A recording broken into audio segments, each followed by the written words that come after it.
आज की कहानी को सब्सक्राइब करें और बेल आइकन को दबाना बिल्कुल भी ना भूलें।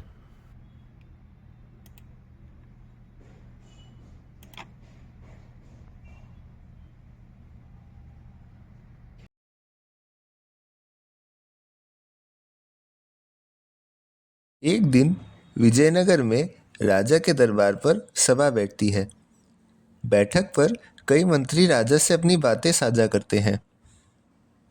सभी मंत्री राजा से विजयनगर पर वापस अमन और शांति लौटाने की बातें साझा करते हैं।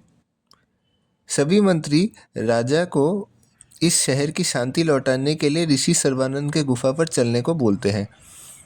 राजा कृष्णदेव अपने मंत्री तथा तेनाली रामा संग उस गुफा को चलते हैं। वहां पर ऋषि सर्वानंद गुफा पर ध्यान कर रहे होते हैं। ऋषि सर्वानंद कुछ देर के बाद अपना आंखें खोलते हैं। राजा कृष्णदेव उनसे राज्य की शांति बहाल होने की प्रार्थना करते हैं।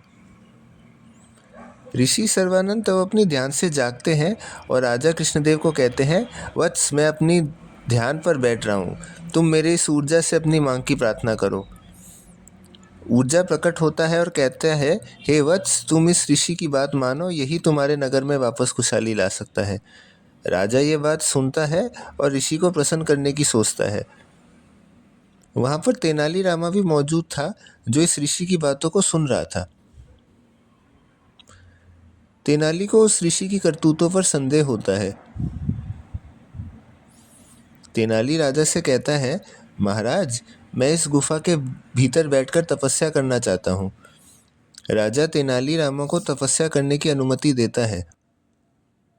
तेनाली रामा गुफा के भीतर जाता है। वह ऋषि तेनाली के फैसले को सुनकर बहुत चिंतित हो उठता है। कुछ देर के बाद एक ऊर्जा राजा तथा उनके सिपाहियों के निकट प्रकट होता है। इतने में राजा कृष्णदेव ऋषि सर्वानंद से मुश्किल का हल पूछ ही रहा था। तभी ऊर्जा उन्हें कहता है, वत्स, अपनी प्राणों की रक्षा चाहता है तो ऋषि सर्वानंद को विश्वास मत कर, और वह ऊर्जा गायब हो जाता है।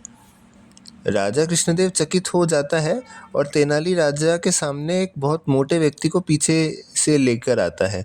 वह कहता है, महाराज, यही है वह आदमी जो पीछे से इस दुष्ट बाबा की मदद कर रहा था। जब मैंने इसको ठिकाने पर लगाया तब उसने बाबा की काली सच्चाई के बारे में मुझे बताया और उसने आप सबके सामने प्रकट कर दिया। वह दुष्ट बाबा फौरन राजा से क्षमा मांगता है, परंतु राजा बहुत क्रोधित होता है और उस दुष्ट बाबा को अपने सिपाहियों द्वारा कैद करने का आदेश देता है। राजा तेनाली को धन्यवाद कहता है और उसे इनाम के तौर पर बख्शीश देता है।